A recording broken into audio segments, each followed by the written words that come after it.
Welcome to The Critique. Today we are breaking down a television interview with Likud MK Tali Gotliv on Channel 14, covering judicial reform, the High Court's authority, the Iranian threat, and the dynamic between elected officials and professional advisors.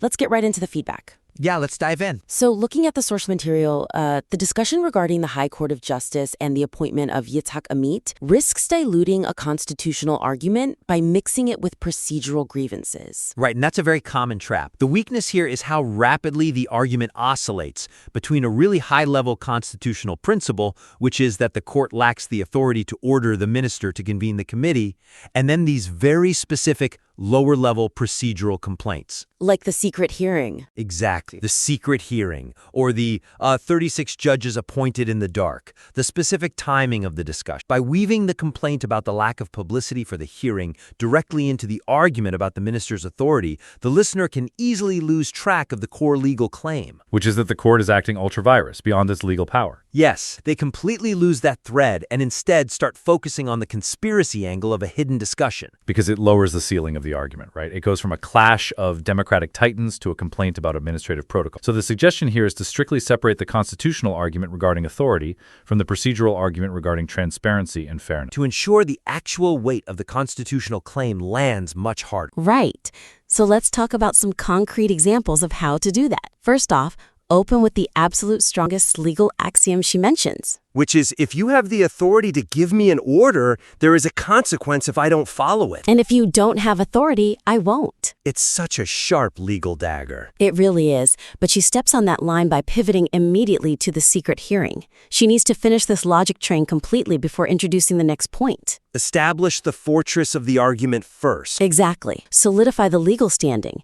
Say, because the court lacks the authority, the refusal isn't defiance, it's adherence to the law, full stop. And then what about the secret hearing anecdote? Because it's obviously a passionate point for her. Right, where right-wing activists were present. She shouldn't cut it, but she needs to move it to a distinct section labeled as evidence of bias, rather than evidence of a lack of authority. Because those are two entirely different categories of complaint. One is about sheer power, the other is about fairness. Yeah, when you mix them, you look like you're just complaining. When you separate them, you're building a legal case. I really like that distinction. And sticking with the legal framing, when discussing the 36 judges appointed by the same committee, frame this clearly as a legal precedent rather than just a complaint about hypocrisy. Right, estoppel. Yes, estoppel. Explicitly state you cannot claim the committee is illegal while simultaneously validating 36 appointments made by that same committee. Because hypocrisy is subjective, right? It's a moral failing. But estoppel is a concrete legal principle. By accepting those appointments, they are legally barred from claiming the minister is obstructing the process. Exact. It attacks the logic of the court, not just the behavior. Okay, so let's shift gears to the second major issue here. The rejection of professional estimates from the military or legal advisors requires a more nuanced delivery to avoid sounding entirely anti-expertise. Yeah, this is a highly charged area. The weakness is that she uses the intelligence failure of October 7th, where experts said Hamas is deterred to issue a total blanket dismissal of professional advice. She says she does not lower her head before any professional rank. Which plays great to her base. It sounds strong, but this binary framing, elected officials are right, experts are wrong, it creates a massive logical vulnerability. Because a skeptic is just going to argue that ignoring experts entirely is reckless. It's not a sign of strong leadership. It's like flying a plane and refusing to look at the instruments. Right. So the suggestion is to refine the argument to focus on decision-making versus data collection. Rather than intuition versus expertise. Yes. Instead of simply mocking the Hamas's deterred assessment, articulate exactly why the structural relationship failed. Tell them that experts provide assessments, but elected officials must provide the risk tolerance. That is the crucial distinction. The failure wasn't just bad data,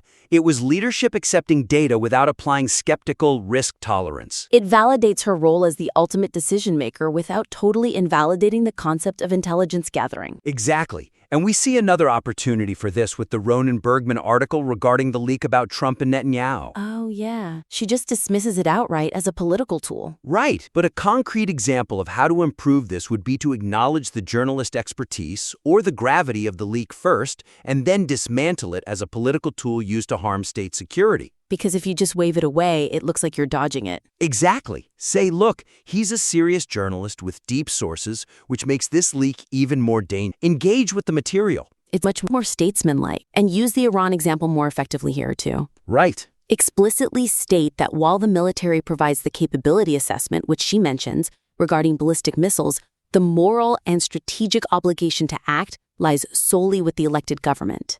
Regardless of the professional recommendation to... Exactly. Frame their caution as a technical recommendation, not a moral failing. It shifts the burden of command to her shoulders. It transforms her from fighting the system to taking responsibility for the system. Spot on. Now, the third big takeaway, the critique of the opposition regarding the Prime Minister's address loses its statesman-like gravity when it descends into personal attacks on specific rivals. Yeah, she makes a really compelling point about national dignity here. The idea that a prime minister speaking to an empty plenum during a foreign dignitary's visit, Prime Minister Modi in this case. right, that an empty room projects weakness to the world. But the weakness of our argument is that this point is immediately undercut when she pivots to attacking Yair Lapid. It's so jarring. She explicitly states she doesn't care about Lapid, but then she spends significant time analyzing his behavior. It totally shifts the focus from national honor to petty politics. The listener stops thinking about Israel's standing in Asia and starts thinking about typical Knesset shouting matches. So the suggestion is obvious. Focus exclusively on the optics of statehood to make the criticism of the boycott irrefutable, regardless of the listener's political leaning. Right. Frame the empty plenum incident purely through the eyes of the foreign guest. Ask the question, what does a visiting superpower think when they see half the parliament missing? Do they see a vibrant democracy or a fractured nation? And just leave it there. Let that image hang in the air. Show, don't tell. Exact. And as another concrete example, remove the specific jab about sending a judge like Sahlberg or Yitzhak Amit as a replacement if the PM can't come. Yeah, it muddies the water. It's too inside baseball.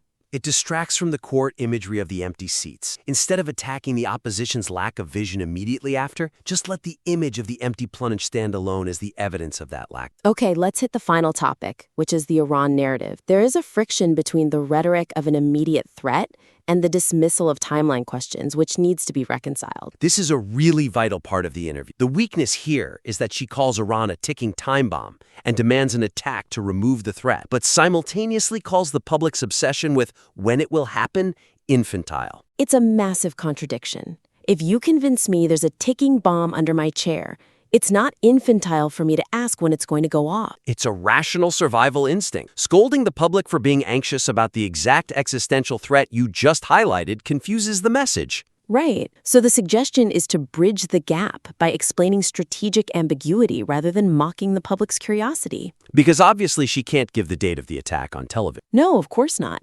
But instead of saying, stop asking when, explain that the uncertainty is part of the weapon. Frame the silence not as a delay, but as a psychological tactic against the enemy. Exactly. Say, we are letting them sweat. Your anxiety is understandable, but understand that their anxiety is our strategy. That is so much stronger. It turns the public's fear into a feeling of participation. It reframes the silence as strength. It validates the listener while still refusing to answer the question. And to tighten this up further, clarify the regime change argument. She mentions regime change isn't realistic because of the IRGC's grip on the population. Right, unlike in the 70s. Connect this back to the military strike explicitly. State, because internal revolution isn't coming, the kinetic strike is the only option. Solidify the logic for war. You remove the emotion and replace it with cold strategy. Option A is dead, so option B is inevitable. Exactly. Well, this has been a really deep dive, taking passionate political energy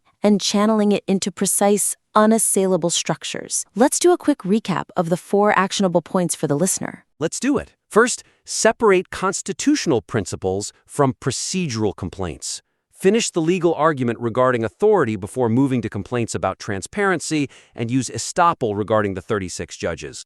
Second, nuance the rejection of expert advice. Avoid the binary framing. Focus on decision-making and risk tolerance versus data collection. Third, elevate national optics over partisan attacks. Frame the empty plenum purely through the eyes of the foreign guest and drop the personal jabs at rivals. And finally, reconcile the timeline rhetoric regarding Iran, explain strategic ambiguity instead of scolding the public, and explicitly connect the impossibility of regime change to the necessity of a strike. Perfect. We invite you to submit your next speech or interview for further review. Thanks for joining us for this critique. Keep refining the work.